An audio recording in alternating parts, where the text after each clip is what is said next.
Thank you, Ms. Dodson. Welcome. I'd like to call this meeting to order.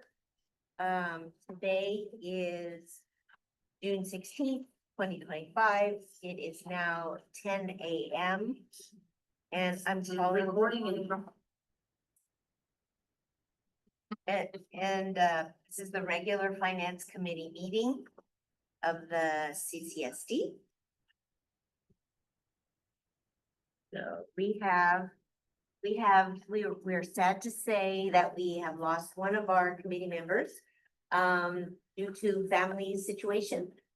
She loved but she had a family situation where she had to resign. So we have put out the request for applications, and we will update you as we have applicants, and then as we look at when we will be appointing someone at a board meeting. Chair report. One of the things that I would like to talk about is, are you all on the mailing list for, maybe I've asked this before, are you all on the mailing list for weekend? Yes. I think so. yes, but I think just so. changed my email address. but I get it, Okay, because I want to make sure that you get all the agendas for all of the meetings, and especially for the board meeting. So I won't go over a lot of things that happened at the board meeting. This board meeting was, we had a lot of things to talk about, but we got done at a decent time. And we had 6 hearings. So if you have any questions about what happened at the board meeting, let me know. And if there is anything to right now, do you have any questions about what happened at the board? As long as forget, Haley's emails were on the list. You are. Okay. Well, all of you're getting if you're only getting them from finance committee, then that's not for sure you're on the Okay, list, that's, yeah, but it's the rest of them. okay. Okay. So no questions right now. Okay. Do any of you have, is there any public comment on my chair's report? Can you tell me who is attending? Lauren Crosby Schwartz and Rochelle Benjamin staff. Oh, hello, welcome. Do we have any committee member communications, anything that you'd like to announce or talk with the committee about? With Alice's departure, we need another person to work with me on the. This talk? Okay, so be thinking about that. In addition, we still need a secretary. Which ad hoc was that? That's So that's. So as we look at future agenda items, or as we look at things along the line today, if you have a desire to be secretary, please let me know. I will do the minutes for today, but hopefully by next meeting, we will have someone who would be doing the minutes. And did you sent the minutes template to everyone, or just to you? Okay, it's very simple. Okay, so ad hoc subcommittee reports, do you just want to update the committee? Alice and I never had an opportunity to meet, and so we haven't made any progress. I was tempted to launch off on my own and bit my tongue and we'll wait now. And during the discussion of the budget, we'll talk about some of those types of things that should be happening with the ad hoc committee, and for some of the recommendations that you're gonna be coming forward for. Okay. So any public comment on that? Okay. Let's go to regular public comment. This is a time for the attendees or the public to make statements as to, anything on the committee that is within the committee's realm, but not, something that is actually on the agenda. Okay, do we have any public comment? I keep Apparently looking. he took it over, so. Yeah, go look okay, over to him. okay. Okay, all right. Okay, thank you. And we have no one here, so we don't have any public comment in the room. Let's go to the consent agenda. This is the consideration to adopt the April 14th, 2025 regular meeting minutes. And as you can see, it's not difficult to do the minutes.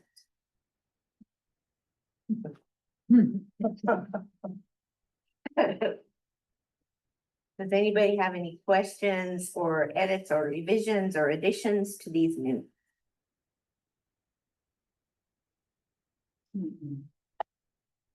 Is the June 25th, do we have a special meeting coming up? Yeah, we do. And that's June 25th? Yes. Okay. Yeah, and it's a Great. session in the morning and a session in the afternoon. Okay. So what is it, 10 to? 10:30 to 12:30 for the tour of lift station B4.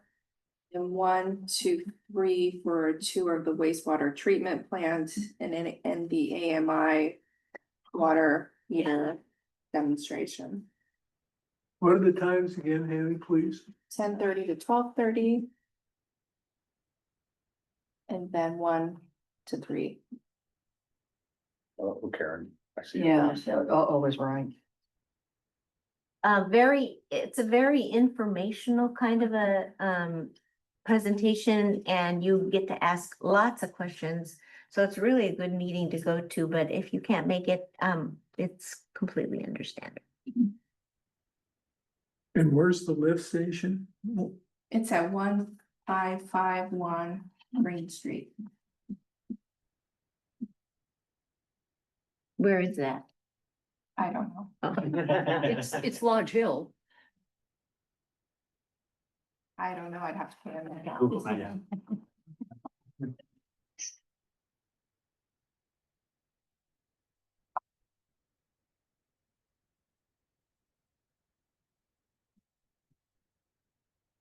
One, 551. Green Street?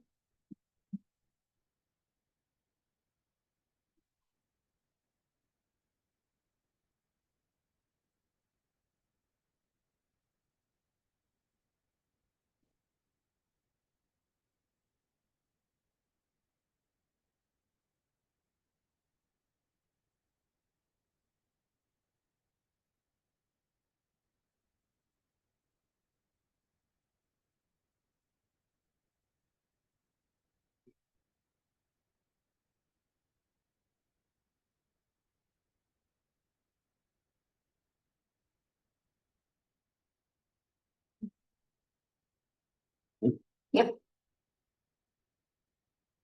Yeah, Lincoln, thank you. That was helpful.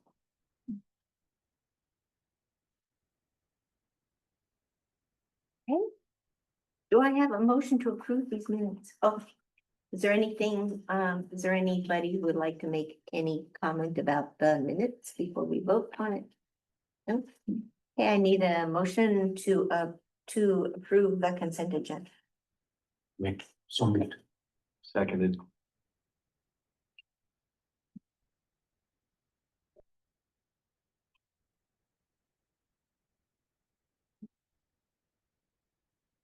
So I think I was talking with Steve. I was the chair of the policy committee for years. And I was on the committee and then I was the chair, and now I'm the chair of the finance committee. And I just need to say a public thank you to Denise, because she really, I should say Ms. Fritz, because she's the one who does a lot of the presenting for this meeting. So just thank you that you basically plan the agenda and, you do the presentations here, so I appreciate that. Speech. Yeah. Speech. Yes.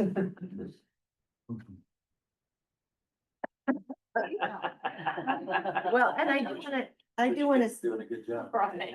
and we, we usually look at the preliminary budget, and I'm sure you're gonna just explain how this works, but we usually look at it before it goes to the board. But the board did approve the preliminary budget, and so based on what was said at that board meeting, and then also what we say here, then it will go back to the board as a final approval of the final budget. Okay, I do want to say one other thing, and we had a very esteemed member of the community who gave Ms. Fritz a really wonderful compliment. She said this is the most clear, concise, and understandable. I'm, paraphrasing, but budget that she's ever seen for CSD. So. Well done. Yeah. Okay, We still want a speech. yeah. I will be talking a lot. Yeah, she'll be talking a lot. Okay, so let's go ahead and start under regular business. This is agenda item 4A. Review and discuss the FY 2025-26 preliminary budget. Ms. Briggs. Mrs. Scott. Yeah. Director Scott. Oh. President. Scott. Or do I call you president? Chairwoman. Chairwoman. Chairperson. Chairperson. Okay. Okay.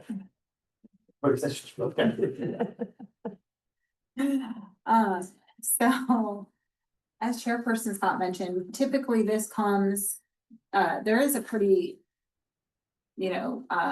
regimented timeline for getting the budget before the board, based upon some legal requirements that we have a preliminary budget approved before July 1st. So it's always at the board before in June. It does typically come to the finance committee in May, and that just didn't happen this year. So we'll get timing down and everything else. So, I'll say the preliminary budget, we, do not do zero-based budgeting. We start with what happened last year, and we make adjustments as needed based upon material changes that we know are happening, or just giving things like an inflationary increase if we need to. So we look pretty closely at every category of expenditures, salaries and benefits, and the supplies and services, contracts that are happening. And then of course CIP. So we follow the budget policy in setting those. This was the first year that we changed our overhead allocation methodology based upon what this committee had suggested last year to the board to approve. So that is incorporated in this budget.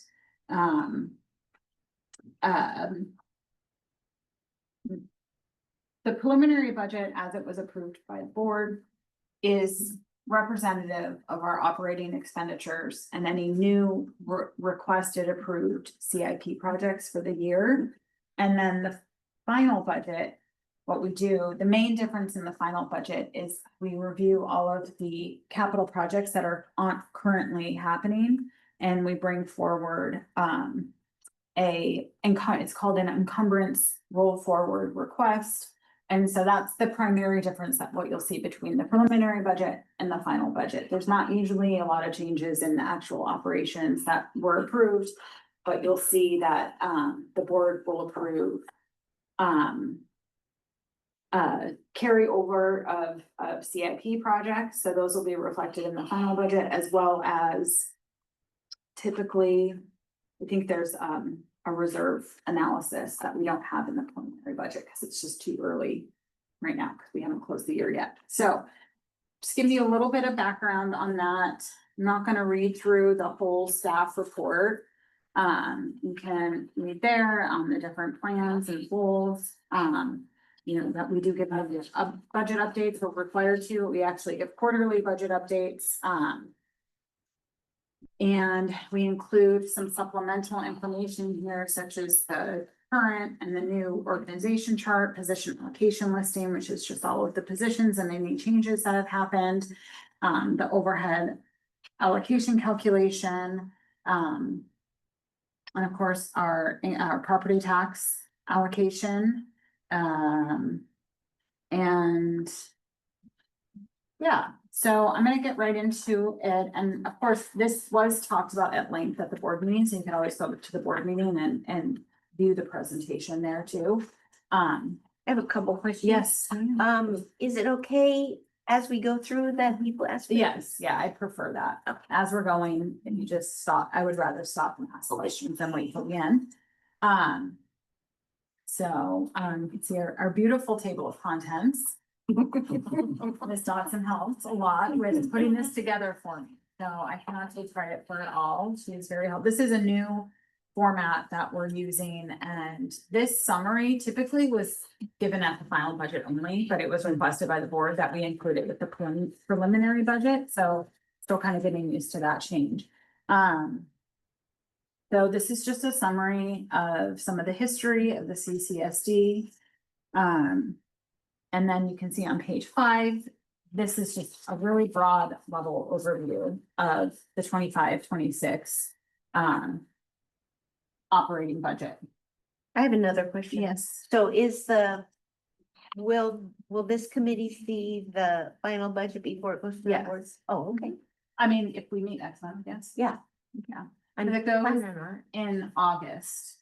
Oh, okay. They meet on July 14th. Oh, So yeah, it might not. Okay. So, and it's getting a little wacky too, because the board meetings have been pushed up Yeah, to earlier in the month. yeah, So a lot of these went like in the second board meeting in the month, which Right. gave us, we could meet with finance the first week. yeah. And then, so we're gonna have to figure that out. So Okay. yes, no, actually it won't be going before finance before. maybe consider canceling the regular meeting and scheduling a special meeting later in the month. Well, let's talk about it at the end Okay. and decide whether or not that's what we want to do. Okay. Yeah. So we'll have to get that. Because the time. final budget technically won't be ready until maybe the last week in July, first week in August. So close to the 7th or 8th of August. I thought it was going before in July. No, you just said it's going in August. To the board. So we could see, review it in here in July then. If you have it ready in 2 weeks from now. Yeah. I think we will. I mean, Well, and the hard part is the year end closing all the books and getting all the expenditures in there, so that'll be the tricky thing. If we wanna push the finance committee meeting like a week. Yeah. I think the bulk of the budget will be done, it's just, I think our vendors have till the 12th to get final invoices into us, July 12th, so. Okay.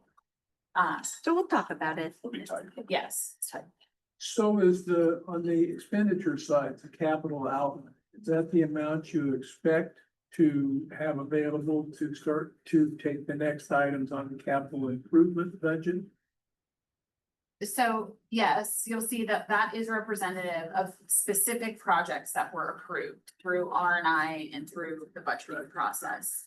So, for each department. And is that number roughly what it was last year or up or down? Let's see, so I have some of the differences. Let's see if that is listed in here.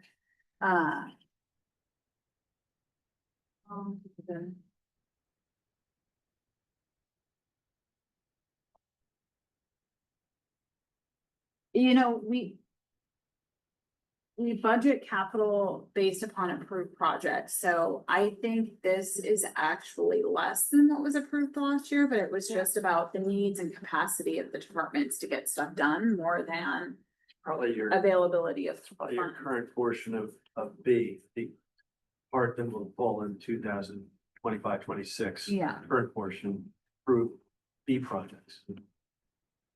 Yes, so, and we'll go into detail in each one, which projects that represent. And the other thing is that there are still projects that are outstanding. Oh, yes, and those will be, yeah, Yes. Will it be added to this? no, it'll be added, well, no, I don't think it's added to this, Okay. I think it's added, you'll see it in the final budget. Okay. Okay, so on page 6, it shows the allocation of the property taxes. And then we speak about trade-offs in the general fund, such as, you know, we have to make hard choices if the funds, because general fund shares funds. So, that's kind of speaking to that. Any questions? I'm not sure when to raise this. It was basically off the. It's a general like Doge update. I see we don't have any grant income in there for the current, for this budget. No, because we lost the safer grant. Right, and that was really the only grant that's gonna fall. That would be in the preliminary. Now, you will see some grant funding coming that I will, represent in the budget, Stewart Street Tank and the restroom grant will probably carry, because we haven't received that yet, that will carry forward in the final budget, so you'll see those items on there. Okay. But this, for operating new granting money, yes, we lost the safer grant, so it's not reflected here. Was that part of the federal government cutbacks or we just didn't apply, you know, we just didn't. We applied and we We didn't were get it, not okay. successful. Okay. What their reasonings were, I don't know. Which happens. Yeah, Yeah, so the safer, we've had the safer for what, 3 years? 3 years. 3 years, which is a pretty good run, Mhm. you know, to have that funded. Okay, Then when we brought on. So going back in history, the safer firefighters, brought us up to, 3 staffing, 3 on the engine. Mhm. Augmenting our staffing when traditionally we only had 2 full-time fire personnel in there. right, Then the Sabres augmented that up to 3. And then when our reserve program, when we have reserve firefighters, sometimes that would bring it up to 4 people on the engine. We phased out the reserve firefighting program. It's really expensive. It's becoming ineffective because of how much turnover, because these young Right. firefighters will come in and then they're off. They get their jobs out and with us for 6 months to a year. Rehire, retrain, re-outfit, because each of them have to be sized for turnouts that fit them specifically for safety and NFPA standards. That's expensive. Yep. So we ended up bringing on, we had one firefighter position fully funded that just had never been filled. We added 2 more funded firefighter positions, so now we have 3 full-time personnel. The safer grant is kind of, that's what it's meant for, is to promote the permanent filling of those positions. I don't know if FEMA looked at that and said, okay, well, you have 3 full-time personnel now. We're not gonna fund you for safer firefighters, but we'll keep at it. We're looking at other FEMA funded fire department support grants, and okay. fire marshal, things of that nature, so we'll keep everybody up to date on that. Yes. Okay, so moving on,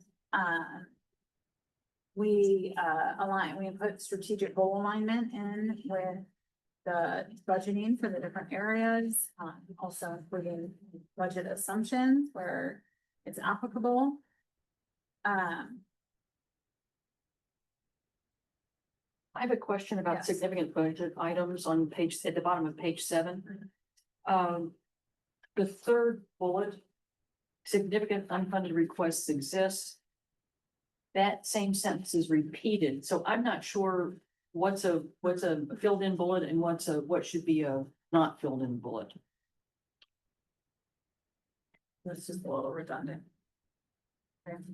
So then significant resource constraints, that doesn't, does that belong to significant unfunded requests exist, or is it a separate bullet point on its own? I wasn't quite sure. Well, I have it as a separate bullet point. Filled in, not filled in. Or it's not. Okay, so it belongs under that third bullet point then, is that right?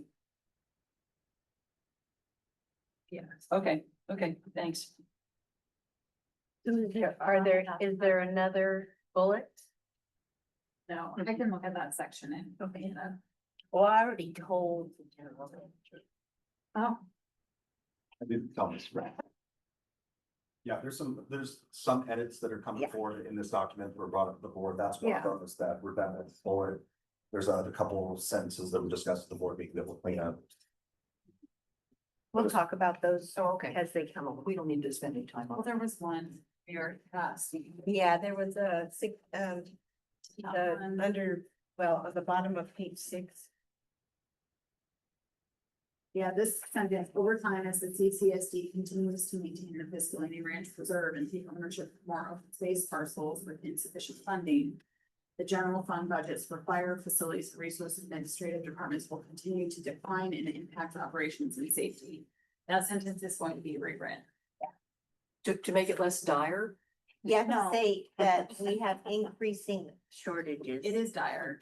It is dire. No, you're Yeah, it's not to make it less dire, it was the difference in thoughts of how it should be said, or that the meaning of the statement there wasn't accurate. So we're gonna reword it.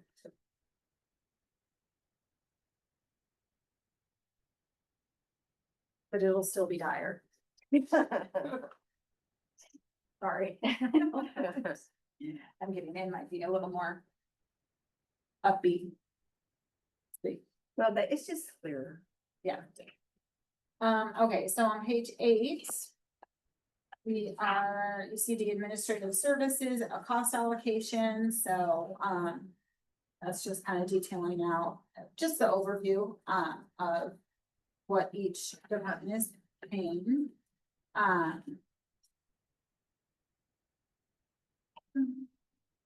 Can you describe what that administrative cost covers generally? So the admin department does not get any funding. So all of those expenditures are reimbursed by the other departments. So if that, in the admin department is, our legal fees, our rent for our main offices, our accounts payable, our payroll, our central functions. General manager McElhaney, myself, Haley, all of our work is encompassed in the admin department. And so basically it's supposed to be, you know, the basic central items that are used to run all of the departments in the district. So those are reimbursed by all of the departments based upon this allocation of methodology. And is this a result of an ad hoc from a year ago or so? Yeah, The methodology was changed. I mean, this has always happened and taken place, but we did review the methodology that was being used, and so this is the first year that has happened. Simplified it a bit. So then you'll see, you know, just the same items for wastewater, WRF, the enterprise funds. Talking about the different challenges. Their estimates and the assumptions that we made for those departments. and everybody understands what enterprise funds are. Mhm. I didn't in the beginning, Mhm. that's why. Yeah. And you know, and once you're into fund accounting. Yeah. Governmental accounting, you might not know. what Yeah. that is.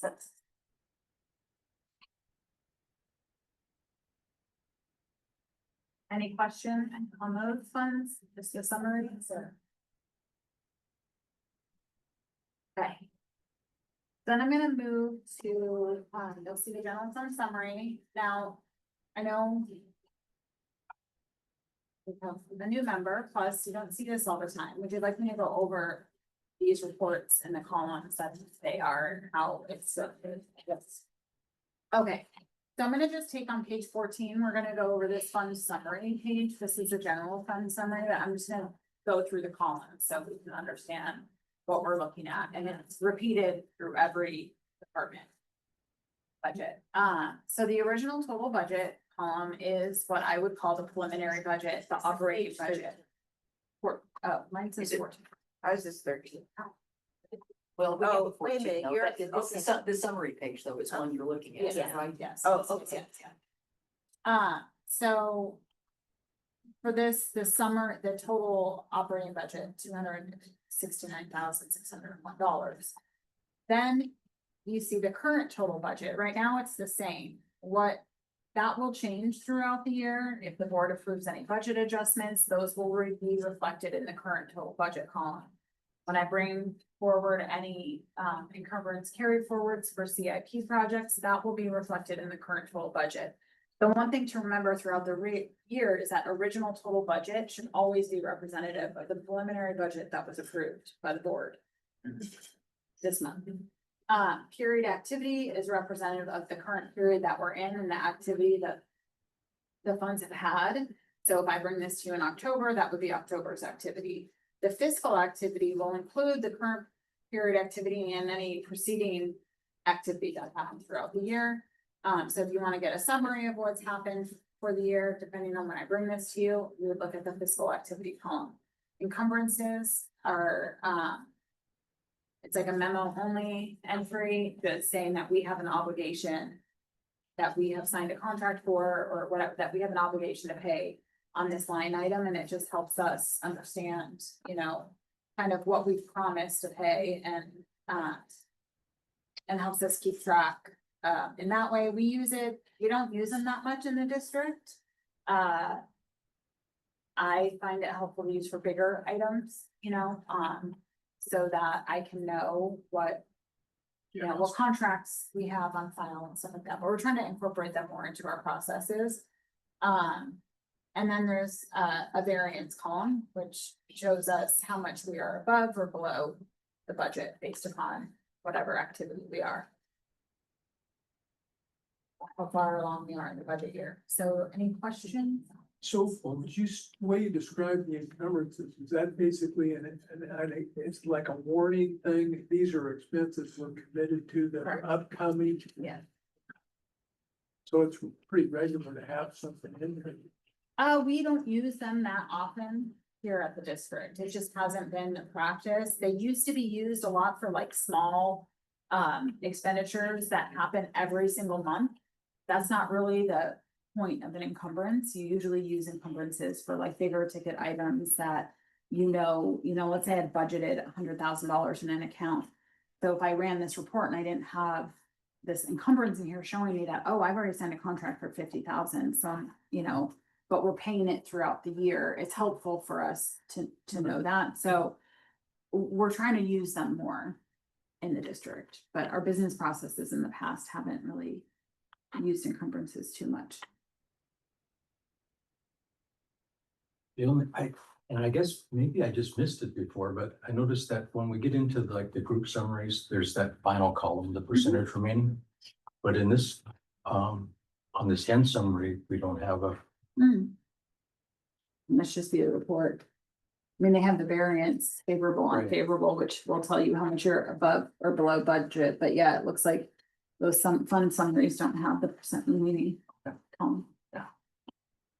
They're, you know, canned reports out of our software, so, Oh, that's fine. yeah, we take what we get. Just, with the, going back to the revenue, the administrative cost reimbursement, that's not really like a cash item to revenue like property taxes. It's No. more like just, you know, and I'm saying it more for the public as well. It's, Yeah, that's why we eliminate them. Yeah. Yeah. so it doesn't represent a real revenue shortfall, or, you know, the way we reference is like an 8% decrease in revenue, but it's really not a cash item. It's just a redistribution. So it's not like our property tax reimbursement from the county has gone down or anything like that. No. It's just, you know, so Mhm. just for clarifying for the public. Yeah.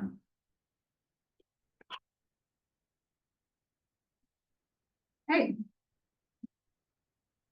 So then on page 16, we'll start with the general fund. This is the fire department. You know, you'll see your revenue at the top, then we go to salaries, benefits, services and supplies. And then there's a debt service category on page 17, which shows any debt service that we pay. That the only thing the fire department is paying for is the chief's vehicle. And then you'll see their allocation of their share of the overhead allocation. So I think with these, I don't have anything like really to point out in here. So if you guys have any questions, I think that's the best way to handle these ones. Since I know you guys are a little more familiar with everything. If there's something significant, I typically point it out. But the fire department does not have any CIP items this year that got approved. So this is just kind of business as usual.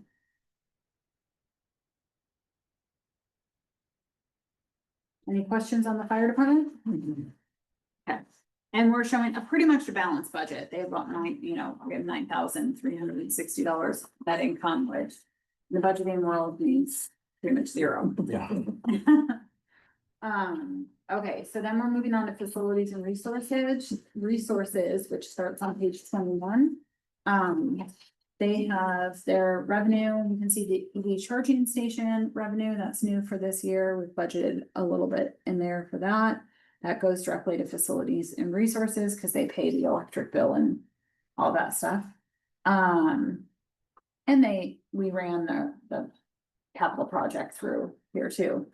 Their share of the property taxes, that negative amount under the property taxes is the admin charge that we get from the county for them administering our property taxes, so the department pays their fair share of that.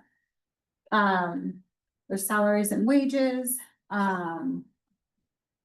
now you'll see on page 22 that they were approved category 60 capital outlay, they were approved for two capital projects, the refinishing of the floors for 17,000 and roof repairs for 22,700, which brings them in a deficit of $56,000 for the year. I have a question. Yes. I took a call during my volunteer stint at FFRP. And from someone who lives close to the ranch, I think they might back up to it. And the caller was concerned about the height of the weeds. And we've just talked about how there's X amount of funds and a lot of stuff to take care of. But I wonder whether that kind of thing is something that's scheduled regularly, or do we Matt not would have the know funds? that better. I don't know, but I do think the weeds, I was walking down there the other day and the weeds were all cut in that big open area. Right, So they might have gotten it. to it. okay. I mean, now is the time where we do a lot Yeah. of abatement, so, and I know, and Matt knows more about this, so. He could answer that, but we did get a grant, right? Yes. And they're out, so we have contractors out there cutting our weeds. So they, Oh, good, we got a grant for that. Yeah. for CCSD property, Right. yeah, so. I forgot where it's, I'm not as detailed about what it's through, but so we have outside help for cutting our properties. And I was walking down there and I don't know exactly what your caller was concerned with, but I had noticed that they cut a bunch of weeds down there. When was it? Oh, it was last week, Oh. I think, maybe the week before. Yeah.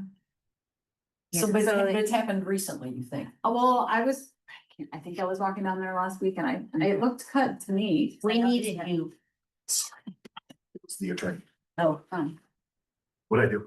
no, You didn't do anything, which is not a bad thing. Don't mean Well, you that to may be- have. Yeah. I was saying that I had a call at my FFRP volunteer stint. I think it was week before last, from somebody whose property, I think, backs up to the ranch and was concerned that weeds were very high. And is there a schedule? When will they be cut? Now Denise said she was there recently and it appeared that they had been cut. And I'm just wondering if there's a schedule. I know we have limited funds to work with and they're getting more and more limited, but is there a schedule for that kind of thing? Or is it part of the fire, the weed abatement program? Yeah, so as far as the ranch goes, David kind of does have a schedule. Unfortunately, our equipment is not in the best condition, and so he's been dealing with several issues with the tractor breaking down, which pushes some of this abatement and flailing, as he puts it, back a bit. So we just got the tractor kind of put back together.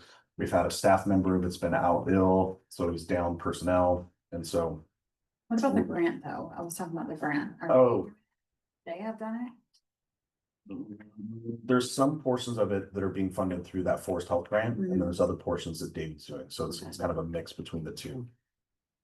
But the short answer for callers in the future is there is a schedule. Yes, yeah, there is a schedule. Thank you. And we're working towards it. I mean, ultimately, we want all of the weed abatement done for the district by July 1st. So that's the lots that are privately owned plus the district's lots. So there's a couple different grants working simultaneously right now. We have the Forest Health Grant, which is working on basically the Mhm. ranch itself. Mhm. And then there's another grant through the Fire State Council that is actually helping us redebate the district slots. And so we're on the same time frame as the private lot owners in terms of trying to get it all done by July 1st. Right. And the But- date prior to this was July 15th, so it's an earlier date. It's an early date, Mhm. yeah. And this is common each year. Folks get really worried because we start to see things dry out. Oh, grass yeah. gets tall. But we set those target dates, just to be able to manage it, unfortunately, our resources. Ideally, we would have it mowed year round, but it's just, we're incapable of managing it. The other thing is, which never is well received, is we're in a different climate here in Cambria. We have this microclimate, a lot more moisture in comparison to other areas of the county that are really dry. So their deadlines are pushed up quite a bit. Obviously, Paso Robles, Templeton. I was out in San Miguel for a wedding this weekend. It was 95 degrees, and so their climate and what they need to do weed abatement wise is still a bit different than ours. Yeah. So we do have a little bit of time, but people will get real nervous even, mid-June. If they wait for a sweet spot when it actually Yeah. stops growing. They cut too early and then it, like a Right, late sure. rain or Yeah. and moisture and it grows back. So we get a lot of people coming in saying, well, I cut it in Already done. April. Yeah. I'm done. And then we're like, okay, well, by July 1st, we might have to do it again to pass. Sure.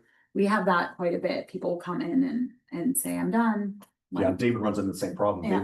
Well, I think it was even last year, David got a little over eager and was out there cutting early and he's like, I gotta do it all over again, June 1st, June 15th. It's like, I gotta mow it again, so there's a little It's a bit of a struggle. strategy to try to do a one and done the best we can. Thank you. So, yeah, I have a question, but it's not directly on this, but it has kind of to do with the whole process. We can manage our numbers as well as we do. But the incoming funds are still at the mercy of the county somewhat for a big piece of change. And with the county in the whole $35 million, I don't know what that represents of their entire budget, because if their entire budget's $3.5 billion, that's not very much, but if their entire budget's $30 million, then it's a big piece. Where are we at risk as far as having the county taken change distribution percentages or anything else where it would take and play a role against our budget? Because it's we're not independent of them. You can look at the paper and say, how do you do that? But we're influenced by that directly. So I mean, I can let Ms. Fritz speak, but our property taxes are pretty stable and usually come in, and I've never heard of them saying we're gonna lower property tax allocation. They may be slow to distribute it, and then that's when we pull from reserves and wait for those monies to arrive and replenish push it. back. Yeah. Mhm. Okay. Yeah, we had like a 4% growth this year, which is really common. I mean, I've seen that. I haven't been here that long, but every year since I've been here, so there's been around a 4% growth in property taxes. I'd have to go research like what legally they could do to cut our budgets.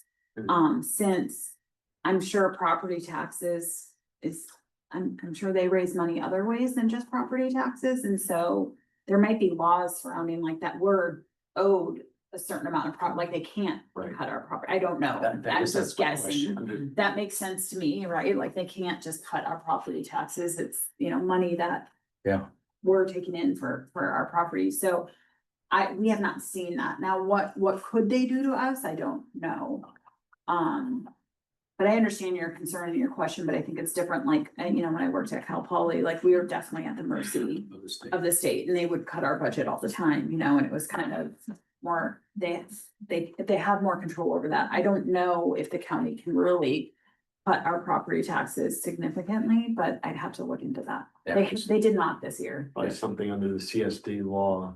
I would But, imagine. Yeah, since but- we're unincorporated and they Right. provide us little to no services, I don't think they can do it. I mean, I'm saying this anecdotally, but Yeah. I'd have to do a little research on it, but Yeah. I'm pretty sure if they For our were to lawyers. take more property taxes in return, we would need more county services, which. Okay, yeah, because I did work for Caltrans for a while when I first came to California during the administration where they got in budget troubles, much like they are again. And my paycheck got cut. Initially, you got an extra day off a month, which was a 5% cut for Furloughs, day. I remember. it. Yeah, and then it was 10%, and then it was 15%.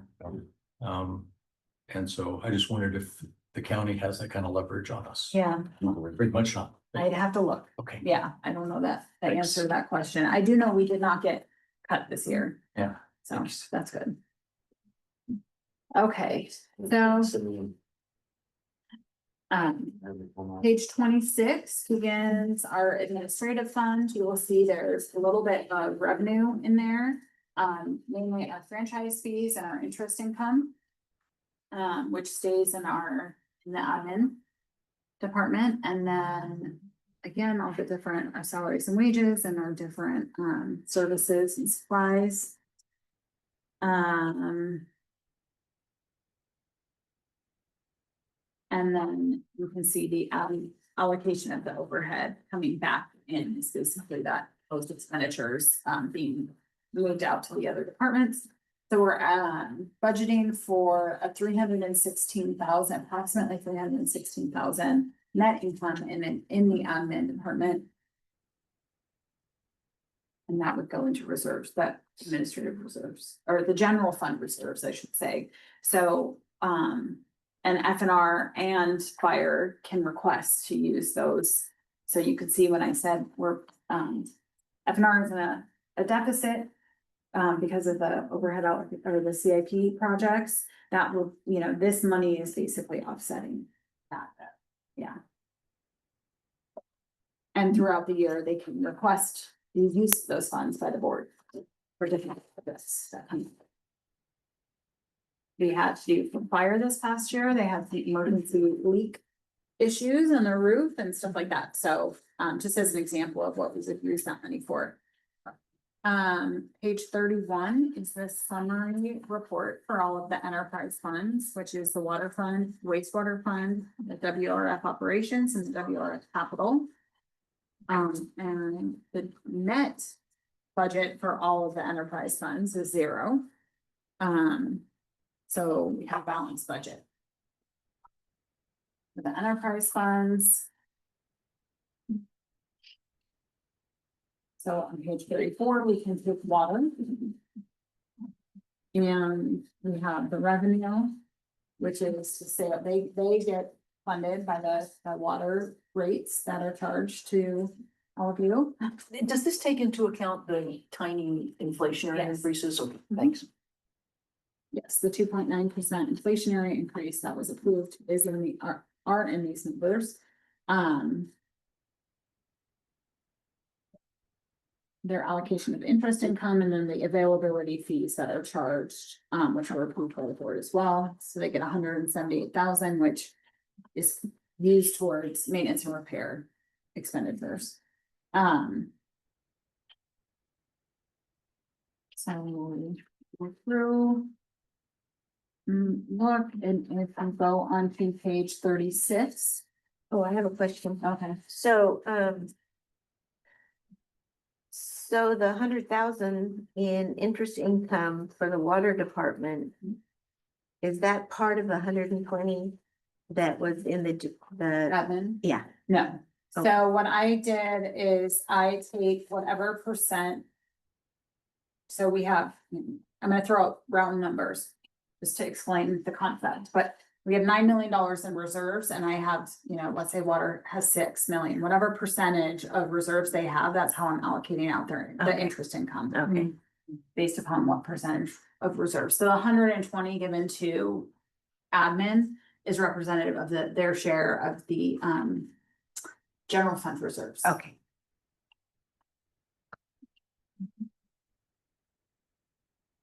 And then, of course, I will do that as the actual interest income comes in Right. and we'll see how it shakes out at the end of the year. Page 36, you'll see under category 60, capital outlay, it's a little like maybe 3/4 down the page. The water department got approved for 4 CIP projects. And so those are reflected here. Those are new projects.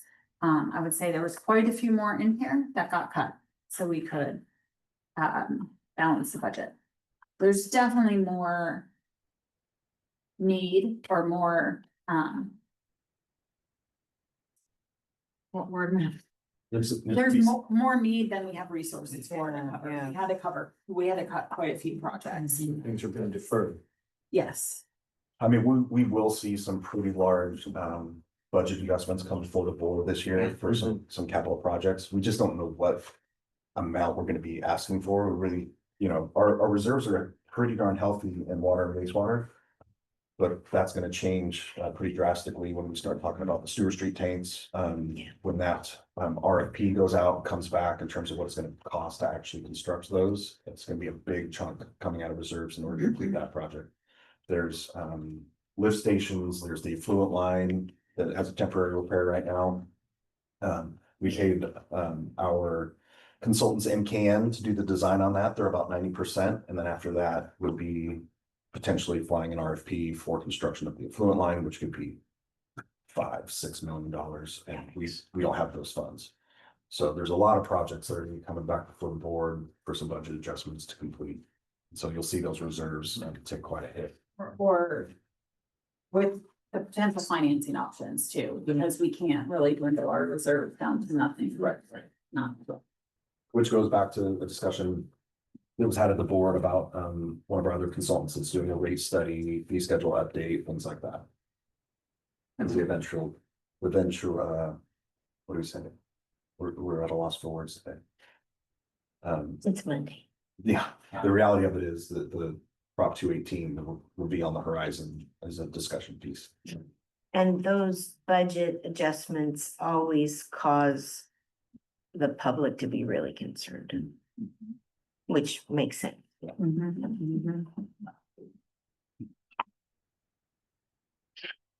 So I saw for those capital outlays, they're identified there, are reflected in here in the highlighted in green too, so that's all coordinated. Isn't that nice? That's lovely.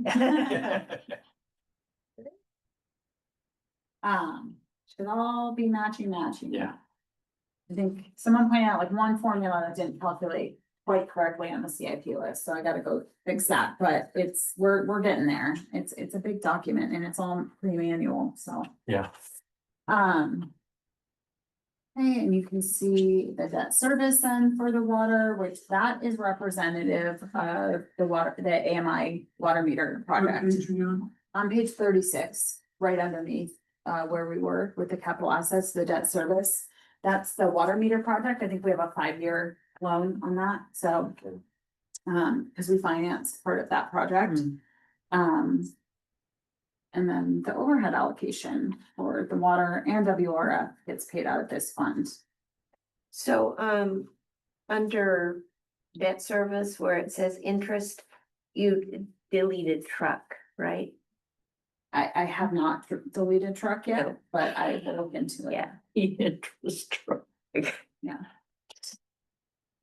So the AMI project, is that where everybody will be able to take and log on and watch their meter spin? And guess what? They've done all of the replacements, so that's done 2 months early. 2 months. Is that right? Wow. Yeah. Well, I saw For you. it's the disc on top of the cover. And Yeah, those are the endpoints that were installed. That's 2 months ahead of schedule with our lowest bid contractor that was selected by the board. So they did a Great bang up job on that. Super. And then the next phase of it will be, once we get all that information integrated into Tyler and Badger, we'll be able to stand up the customer portal. Yeah. Where you can go in and every 15-minute intervals, you'll see your water usage. So you can set up alerts in there for if your water usage goes above this certain point, you'll get an alert to make you aware of a potential leak. We'll get alerts. There's a significant leak, so we can address that quickly.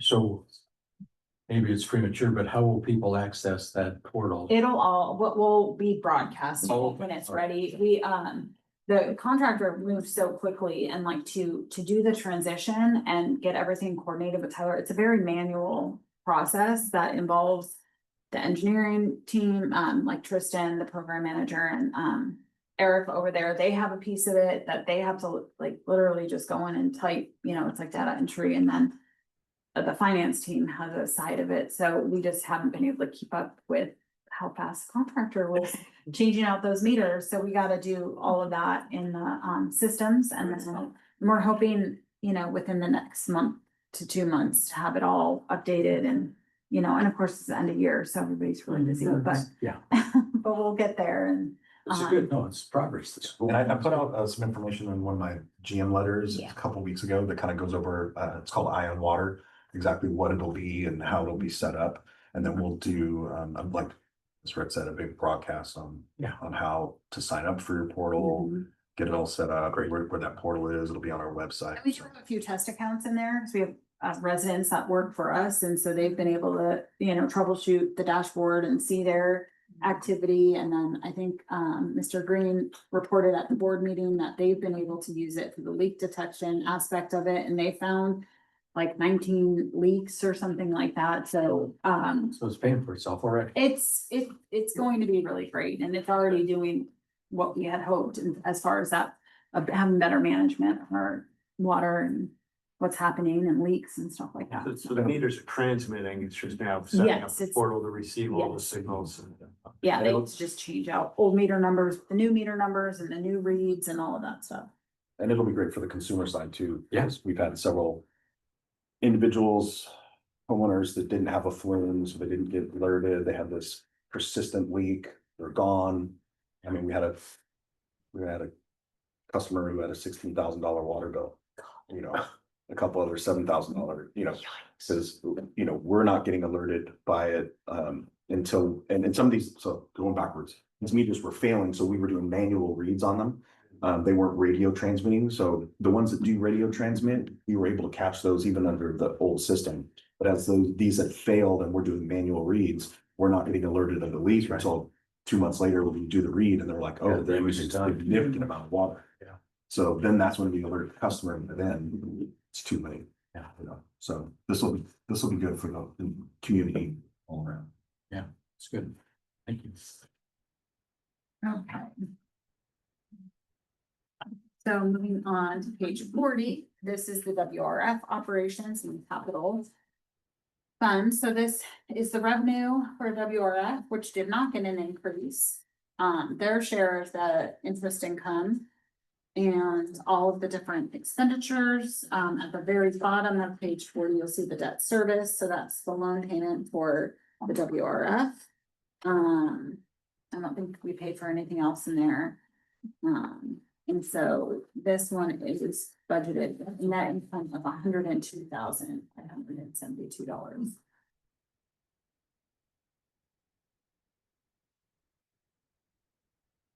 And their capital expenditures are shown on page 44. It's in like a separate fund. And they got approved for 4 different capital projects, totaling $270,000.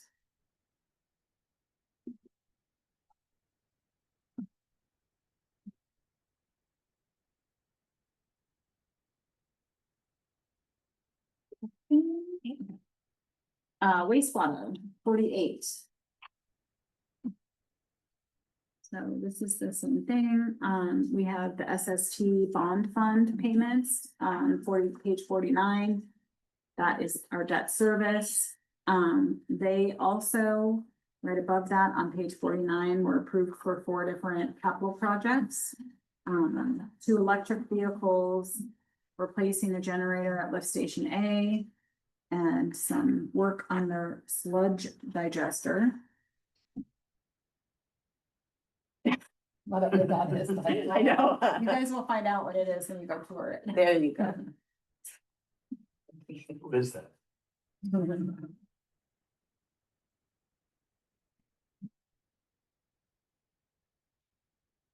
And so they're budgeted with $167,428 net income. Surplus.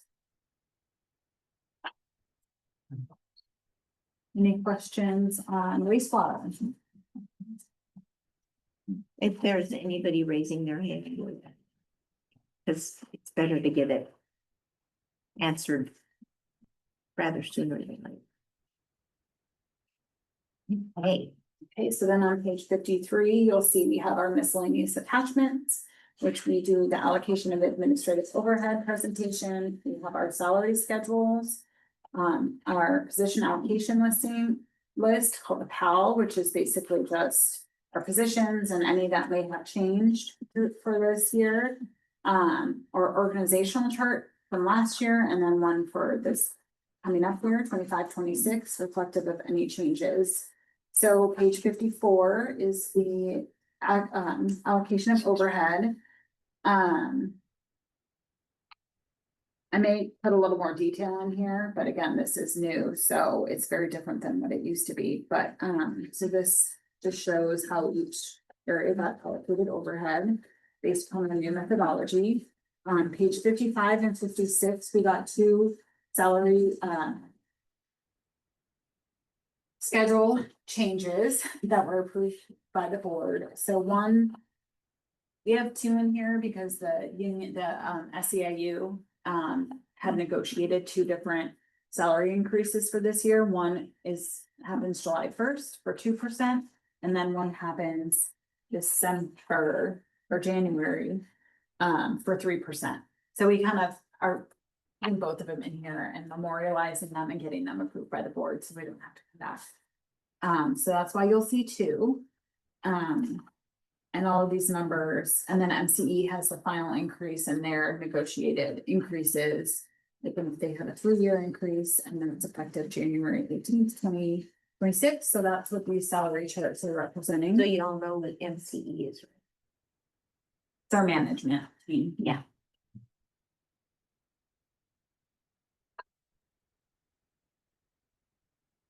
Okay, so 57 is the PAL list, like we talked about. We didn't, we took away, I mean, fire had quite a few, they had -6 positions.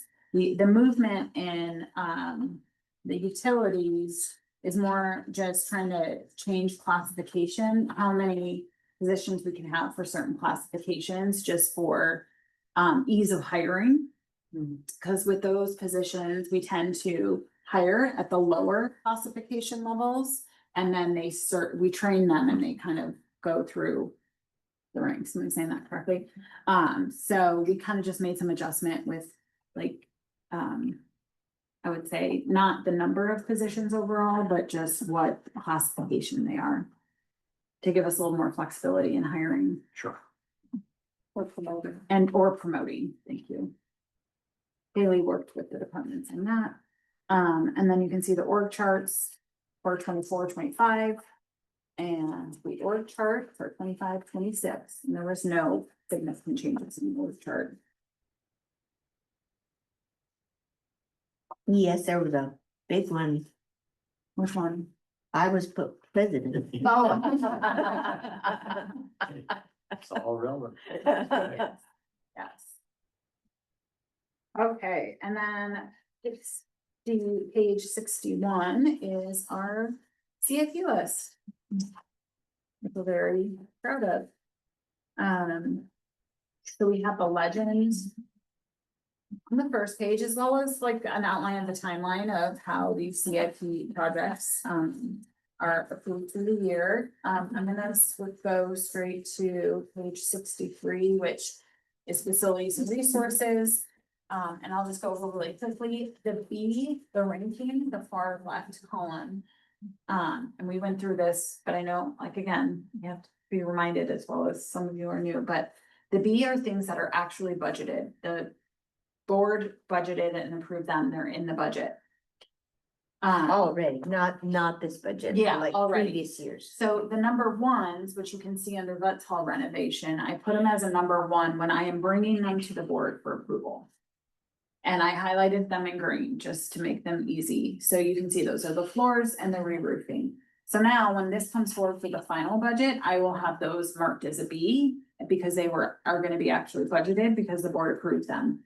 And then anything in a 2 are things that are important and need to be done. And then a 3 are somewhat more future items, like just a ranking of importance. Well, and I don't want to say that, it's not ranking of importance, I think it's ranking of importance and like feasibility, right? Like, can we actually do this? So, and you can see here, I mean, you guys were a large part of getting this new format.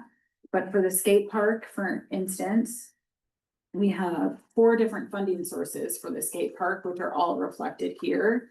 So you can not only see how much the total budget is, you can see where those funds are coming from.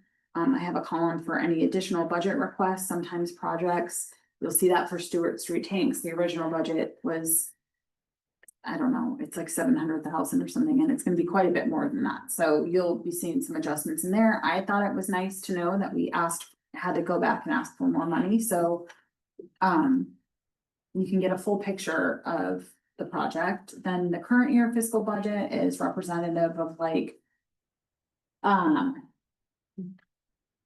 What we're expected to use this current fiscal year expenditures.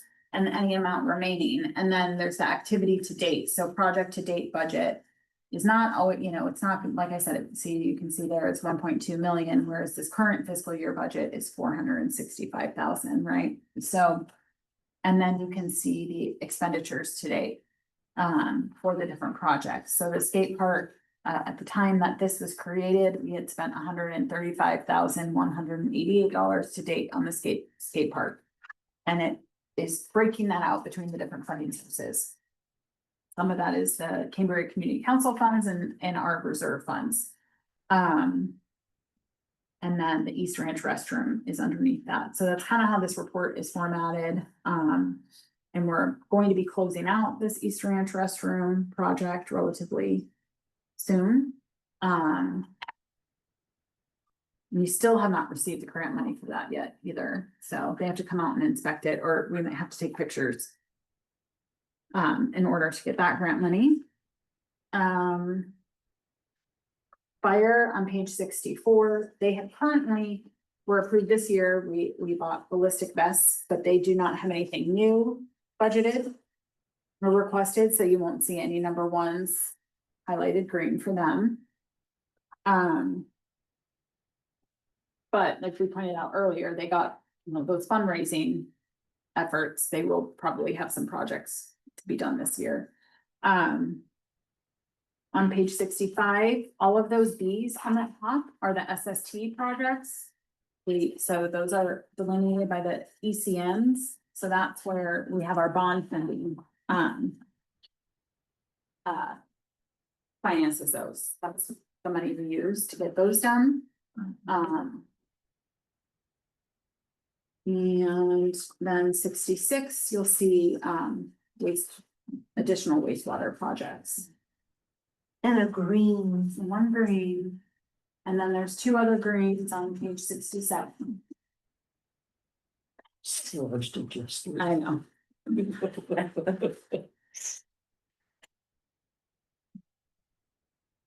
we have more on 69. Yeah, and then the water department.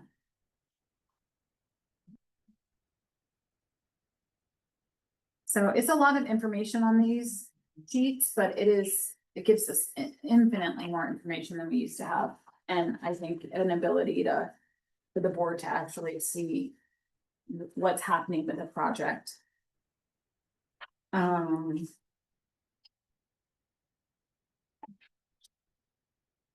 so any questions on that? On the CIP list? So on the items that aren't in the budget yet, the items that are 2s and 3s or whatever else. The folks that have like the fire, and I noticed that like the sleeping quarters was almost $500,000 for that.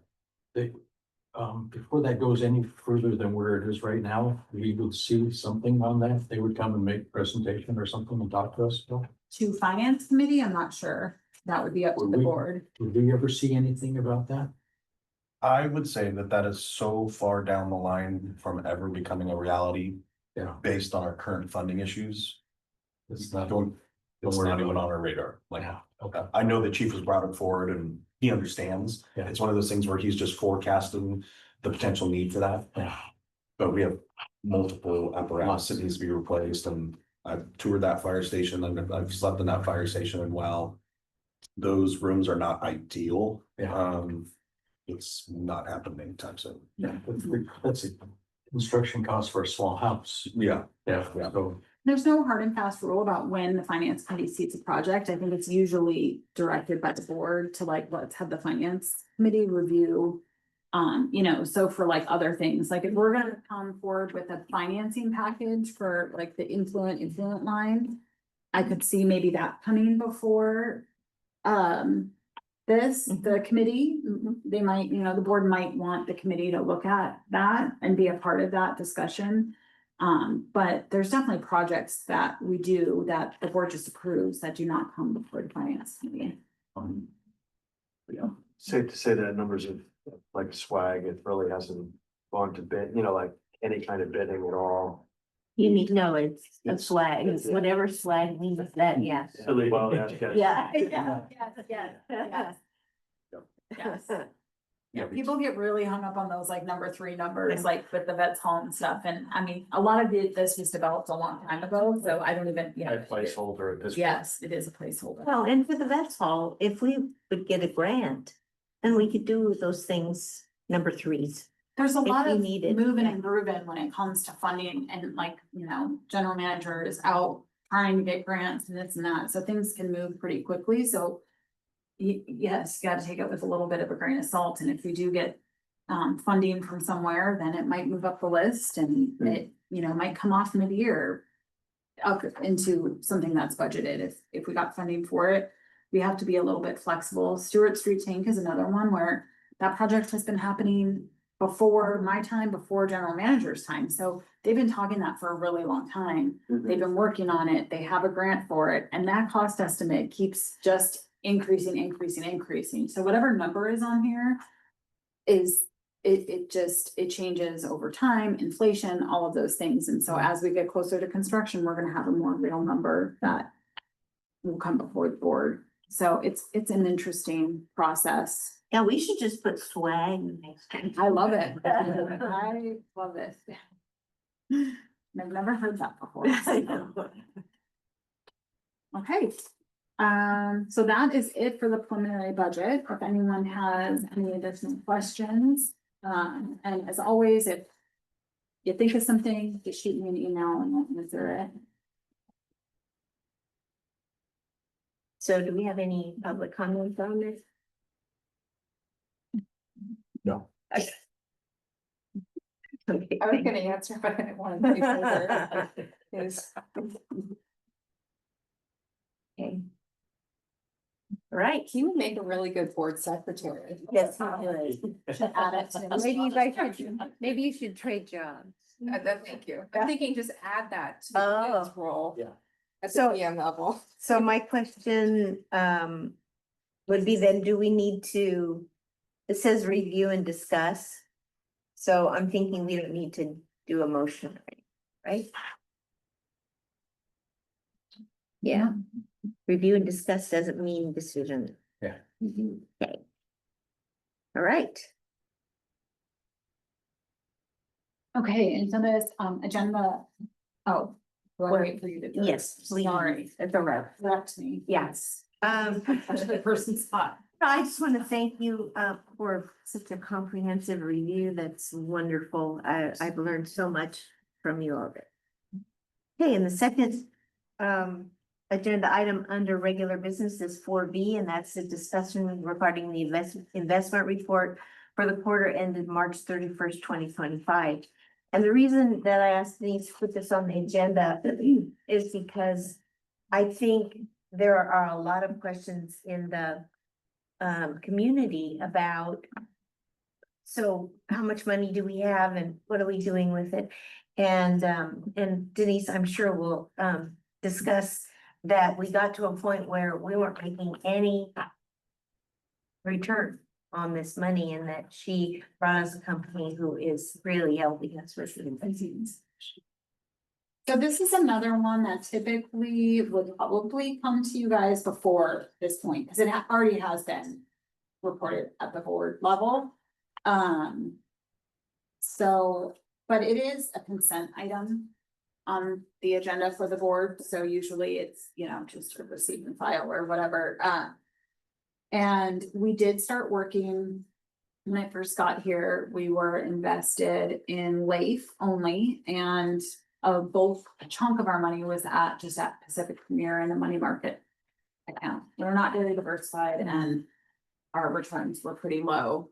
And so I had been introduced to some investment advisors that work specifically, and they're kind of a niche company that works specifically with smaller governmental agencies. So this is their expertise.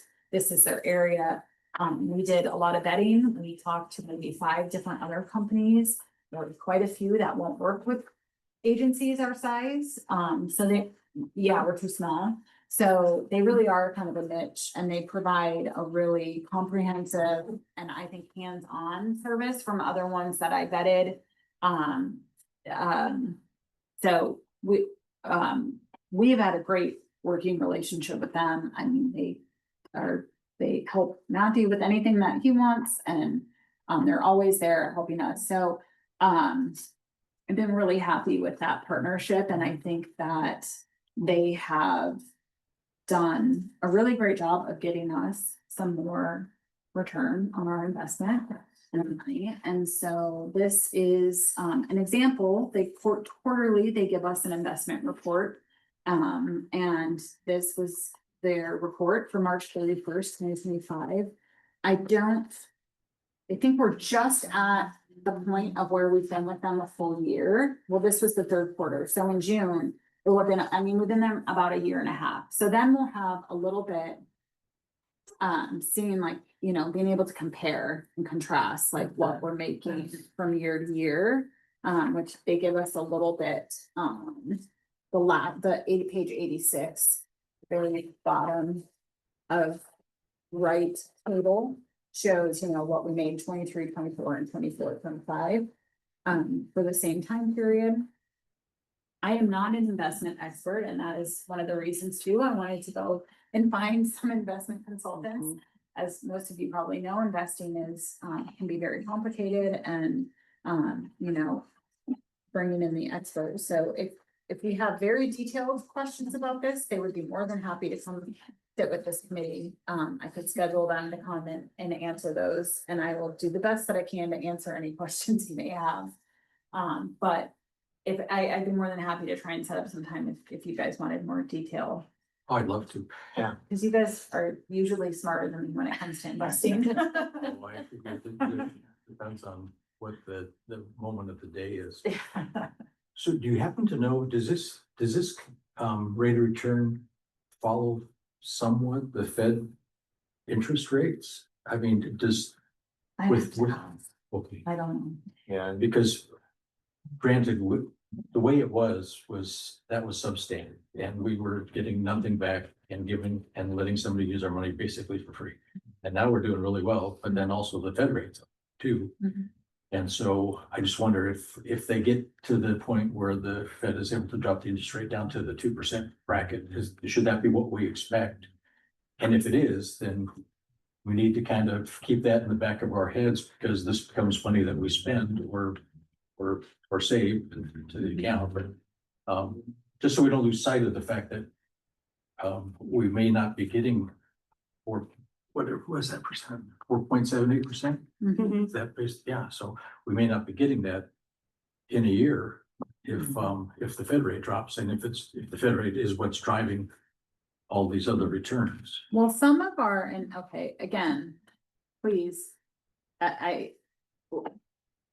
they have us invested things where like time to maturity. So our rate of return is set on quite a few of our investments. Yeah. So I don't think those are those, and not everything, like we are invested in camp, which is affected by the Fed rates, I think, but some of our investments are not. Right. Well, even the ones that have some kind of longevity, usually you take and step those so that you have something that goes out this year and you buy new. Correct. And then, Yeah. so you're progressively it would step down, but just so we When they don't, come to yeah, maturity. just so we don't spend money we don't have coming. That's my only Your concern. top 2 lines there, your cash and your bills and notes are short-term instruments, bonds and CDs may be longer terms, and they may be locked in, to capture that. Good thing about it is even if rates are dropping, you have to look at real return, which takes into account inflation, so. Mhm. You know, what's the differential, you know, are you sure your real dollars? Yeah. Keep track. And Keep it up. yeah, Which is why we even went there, because we were losing money because of inflation. And they're really good at analyzing this and keeping us up to date and fluid with it, but as far as our returns and us spending any of those monies, expecting that to keep coming in perpetuity isn't really the way that we've approached it. Okay. There's a lot of it's getting put back into reserves. The returns on investments are getting put back into reserves, whether it be general fund or enterprise funds. Okay. And that does help fund some Yeah. CIP projects, you know, if we pull from If reserves. we pull from it, but, I would say. I don't pull from these accounts to pay stuff. Right. If anything, I'm adding to it. Good. Like I have to go add another $1 million, I think, today Okay. to this. So, you know, so they have me, I mean, that's another thing they provide me is every month. They check all of our account statements and they provide me with guidance on where I should put money. Should I put it in camp?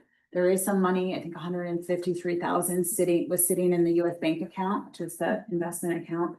I've taken that out and we're gonna put that in camp. So they're always looking and helping us move our money to get the best rate return. And even if, you know, we have to move it in there. If I was gonna take anything out to help in cash flow reasons, it would be out of camp. We wouldn't, I mean, unless the board said, yes, let's fund the effluent line and it's maybe $4 million. Then yeah, we'd have to draw that out of our US bank account, but I Yeah. don't know if they would. do this it. this doesn't even show our Bitcoin holdings, which are. There is a very detailed investment policy and I don't think Bitcoin is in there. They couldn't spell it. Yeah, so shout out to some members of the public have asked me what parameters were given for the investments that we hold, which the advisors would be great for that meeting. Yeah, and there's. I mean, you guys reviewed the investment policy. I mean, we are held to a really strict legal guideline on what we can do. And that's one thing too, these investment advisors are very, I mean, this is their expertise Right. and knowing what we can and can't do to stay within the law. And they did a very thorough presentation that's recorded and we can find when that was and send you a link. If they want Yeah, to. that would actually be, because I bet a lot of that, because I've gotten questions recently from members of the public and I've forgotten exactly where that line is drawn on risk. So yeah, that'd be, even just putting that link out, they probably covered that ground. So I had a general question. I think you just answered it. So you're in regular contact with these people. And so these percentages of allocation might change a bit from month to month, depending on what you've got to work with and what the returns are. But you're in. Yeah, we are in contact at least monthly. These are given to me quarterly. But, Okay. and they are very available. So, I mean, we could email them really anytime we wanted and get questions or answers. They're very easy. Well, it's very nice working with them and we feel supported, so, Good. yeah. So, tell me how much they cost us. I'd have to look at my, I don't have, let me, I gotta pull up Tyler. All I have right. my computer, Thank you. so I'll look at that. I'm gonna take, she's gonna look it up for the official, but I wanna say it was around $12,000 a year. So somewhere around there, and their earnings are based upon like a percentage of something, so it's not like just a set thing, but I think we pay them around. I wanna say anywhere between $1,200 and $1,500 a month, depending on that. I'd have to pull up the contract to see exactly. But they take it out of our earnings. You're not. No, we pay them. You pay, okay.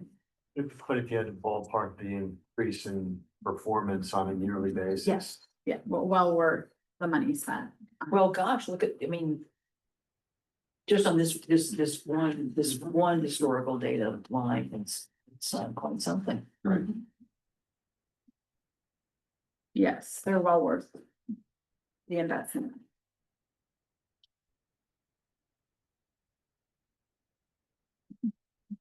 Are you gonna tell me the exact? I gotta pull up my, Okay. my, Okay, thing. But that, between 12 and 15, A month, I A think is month. what their invoices typically Okay. are. I gotta wait for the, Not 12 to 15K a month. no, 100. Oh, gotcha. that would maybe not be worth it. That would not be worth it. I was gonna volunteer. It would be better than what we got before, because Yeah. these numbers are representative of what each month's been. Yeah. $1,200 to $1,500 is about 1/3% Yeah, of the amount. it's really good. It's really low. I mean, correct me if I'm wrong, I think we look back at it, I think we were making like $90,000 a year in interest before, and now we're seeing that varnish each quarter. Yeah. On a real basis, we're Yeah. probably losing money. Yeah, we were. I mean. A very large amount was just sitting in a money market account, probably getting like 1%. Oh, I mean, it was, yeah. And So- that Fritz fixed all of that. Well, Yes, she's an I amazing. knew when to ask for help. That's when you know that you're not the expert. And that someone can do it better than you. Wait, do you wanna know how much we paid for them for the year or how much we pay monthly? Here, Yearly, yeah. Well, it's actually a percentage of what, Yeah, I'd have to look at their contract to see exactly like what it's based on, cause I just can't remember off the top of my head, my memory is failing me. Oh, no, and you're so young. Oh, I don't know, it's getting bad. But, I mean, No, monthly that's- payments are between 12 and 1,500. Yeah, but I'm gonna look for you right now. Okay. I just really wanted that to underscore that for the committee. Okay, It's yes, really it worth is. it. Um. I'm looking here, so we're up to about $1,700 to $1,800 a month. So this year, we paid them about $19,000 so far. And we'll have one invoice left. Well, no, it looks like we paid them for June already, so Okay. that's for the full year. Okay.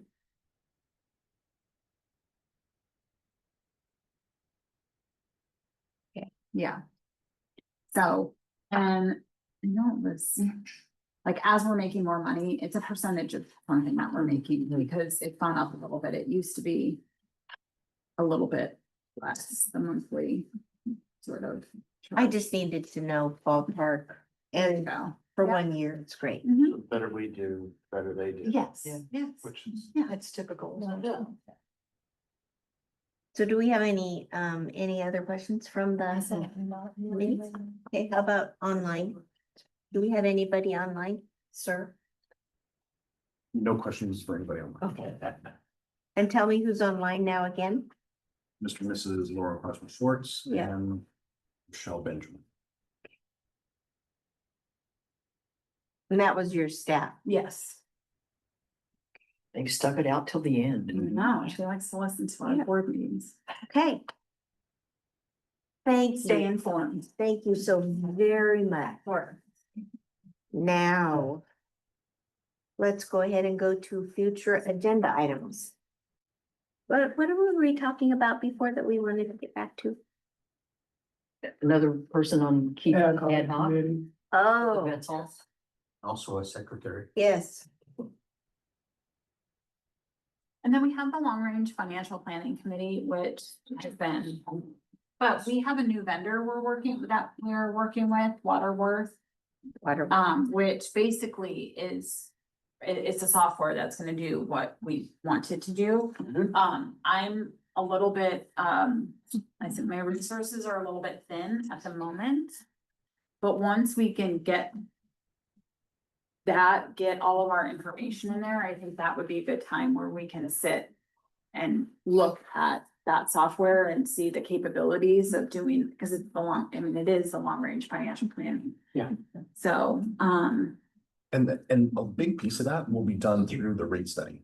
yes. So when they get the rate study completed, which so you mentioned October-ish, is our target date, it's gonna show, that's gonna be our long-range financial analysis is saying, this is what you have in terms of capital projects, these are the rates that you're receiving, this is what you need to have in terms of rate adjustments in order to fund these projects. So some of that will actually be done through the rates. So then I think what our goal could be is to sit and look at that information, because we will have the capability to go in there and we can alter things like, oh, well, this project came up, we want it, or we're gonna move this one 3 years out, or, you know, like doing those kind of scenario building. And I have to get trained on it. And then, so maybe I think that would be a good use of our time, is to say like how for finance committee or for the board to help with this, how do we want to use it internally?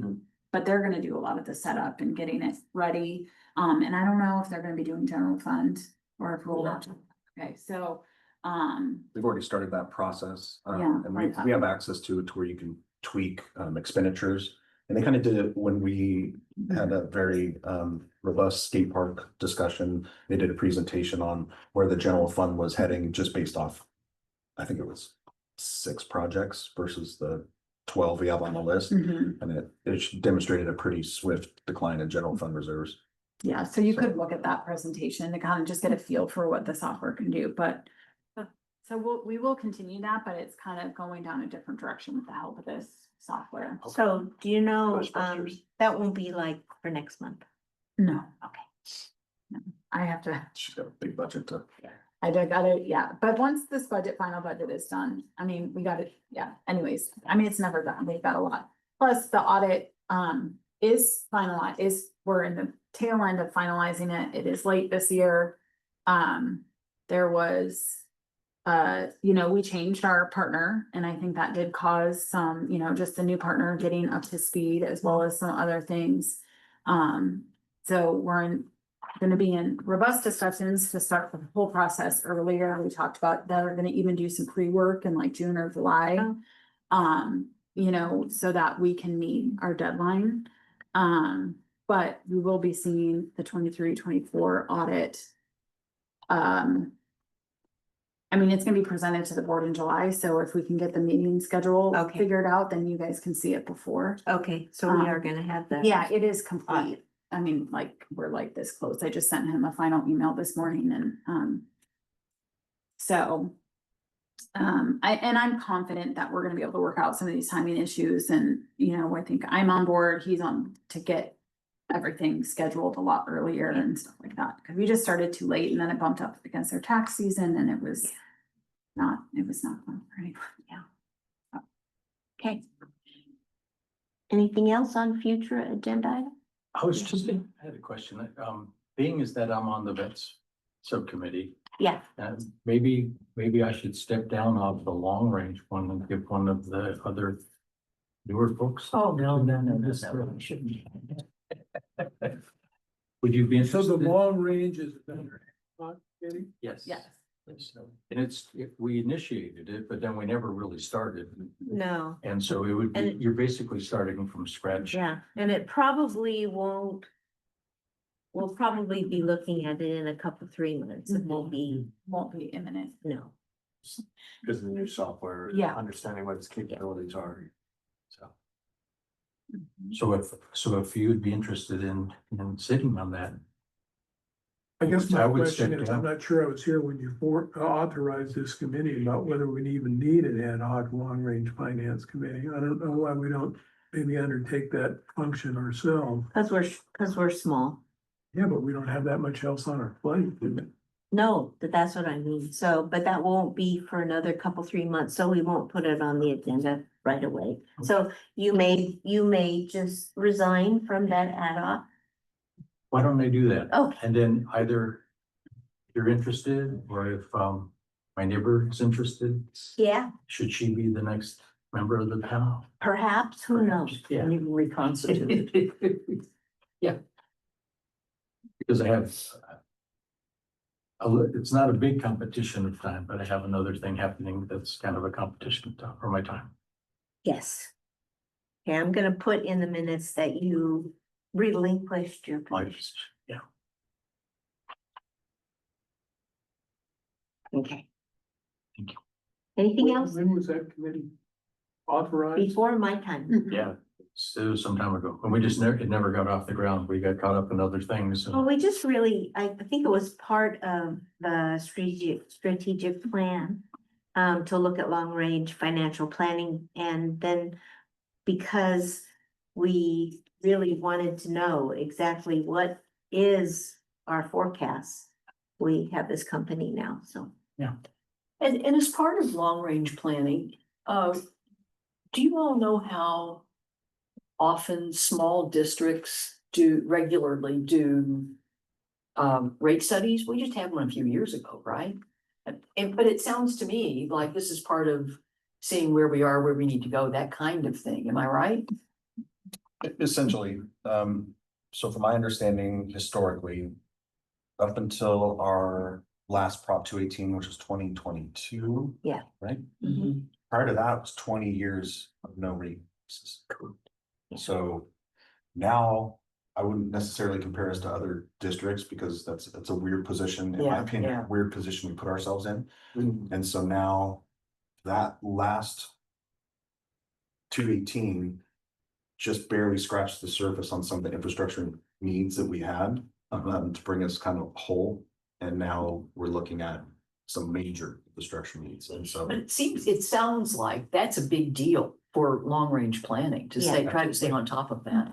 yeah, and that's something that the district hasn't done a great job of, I would say. And that's a point to drive home because I'm going out on a limb to think you'll get some pushback on this. We're gonna get shellacked, for sure. Well, did anybody see on Nextdoor where this woman, she's from Illinois? Was it Illinois? And her Oh, one month water bill was $180 Yeah, in Illinois, where it rains. Yeah, we're. where it rains, yeah. So, people don't like to see increases, and who knows what will come in the future, but for right now, we gotta figure it out. There are other ways that we could increase our revenue. And that's always a topic of discussion, and I mean, I think Cambria is in a unique position, not having increased rates. Right. According to, like on a consistent schedule to keep up with maintenance and repairs of its infrastructure. I would say they are not unique in being in that situation. Right. I mean, I worked at Cal Poly for 21 years and it was the same thing. So I don't know why they don't think about it or, They don't wanna have to think about it. Yeah. It's not a popular raising somebody's. Well, bills and is then not- this is even less popular is we've been in a moratorium with zero growth Yeah. for 20 years. That's what I was gonna say. And Yeah. we lose our economies of scale, Yeah. so we have a wastewater treatment plant that we're doing upgrades to that can handle significantly more inflow. Yeah. If we were able to find an additional water source Mhm. in the moratorium and have some form of growth, like Los Osos is doing now, they have, I think, a 0.5% growth after lifting the moratorium, which will bring in revenues, and so when you talk about no growth, 20-year moratorium, Cost inflation. cost inflation, someone has to bear this cost in order to keep the district moving forward. And some of that, again, unpopular topic, depending on who you're talking to, is if we could lift the moratorium and find that water source, then there's a source of revenues that doesn't always have to be tax. But there's really only a couple ways that you move forward with the district in terms of. And with the size of Cambria, like the charm and why you all live here, it does pose issues, even when we do raise rates, it's not generating a whole lot of extra income to fund when you talk about the cost of some of these projects and stuff like that. And the infrastructure is important to maintain, for safety and safe drinking water and all of those things. And, even though we're a smaller district, I mean, that infrastructure, it's like a lot of those costs to maintain it is the same as a bigger one. I talk about this with the fire chief, like his responsibilities, yes, on a smaller scale, are the same as a bigger community, with the weed abatement program and this and that, and he just has to do it all with less resources. yeah, I don't. So there's some I don't- challenges just with the community, I wanna make sure that we don't get Okay. off topic here. So anyway, that would be that long range planning, what that committee ad hoc would be looking at, but we can discuss whether or not we want to do that. And we could just have the the committee itself do it, Mhm. because you're right, we don't have a lot on our plate all the time. Mhm.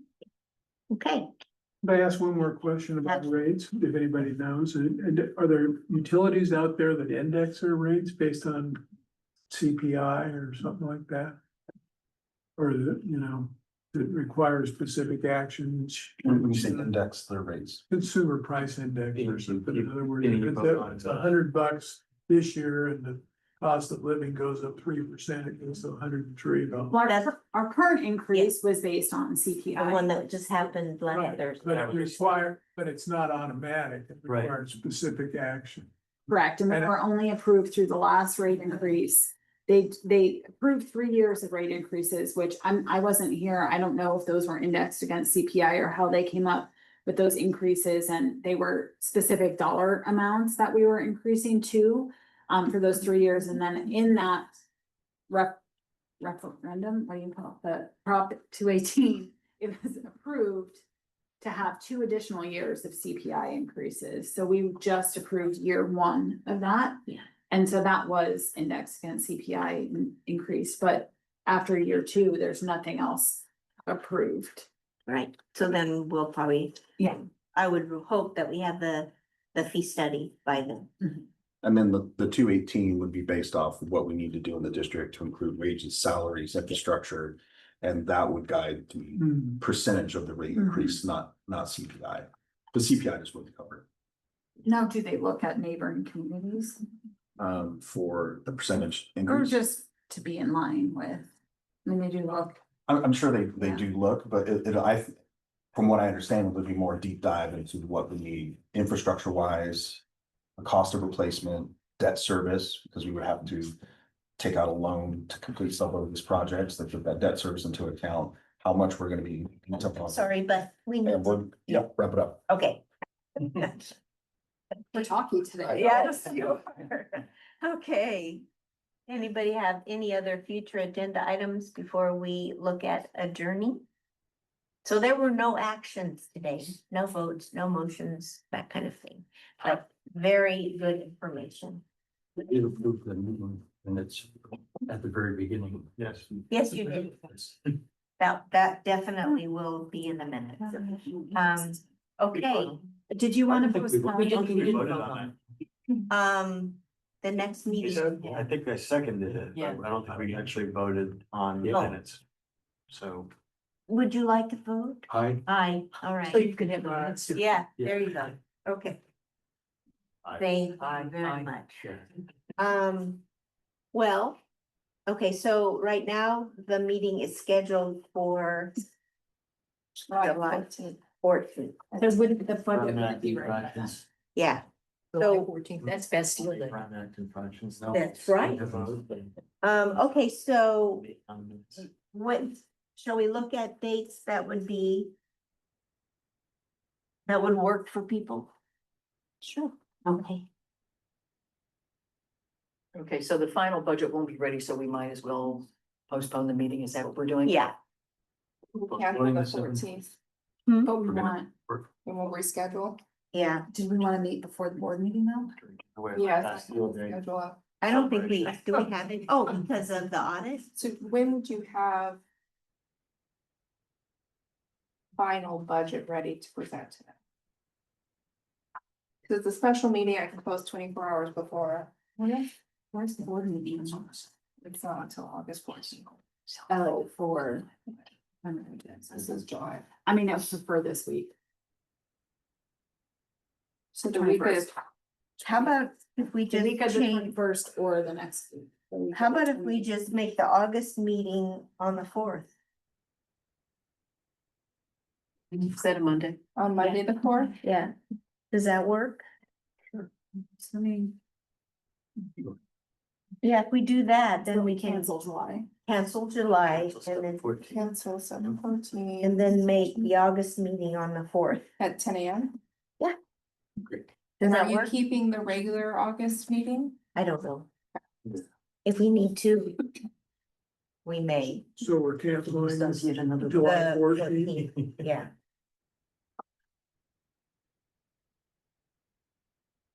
Does that work for everyone? I have gotten some pushback. Well, so what are you guys doing? You're never having meetings. So. It was the previous. Finance committee chair. And I said, stop, we know what we're doing. So, okay, so if that works for everyone, that's really good. And then I'll decide between now and then, and Denise, you can tell me if we have enough, we can go ahead and do the August meeting too. Okay, But we don't need to worry about that, right? okay. Yes, Well, no, we've got these special meetings coming up, on the 25th. Right. We can just, we're gonna let the vacancy we have float then until, have to. okay. I could invite her, She could be standing in my stead because because you aren't gonna be there. I'm not gonna be out of town. Well, just talk to her. It's an open, I invited her to today. yeah, it's an open meeting. Yeah. In other words, it's a public Oh. meeting, so she can show up no matter what. If I see her, I'll mention. Thanks. Yeah. All right. Anything else? We can adjourn then. Everybody okay with that? Okay. Well, the time is 11:45.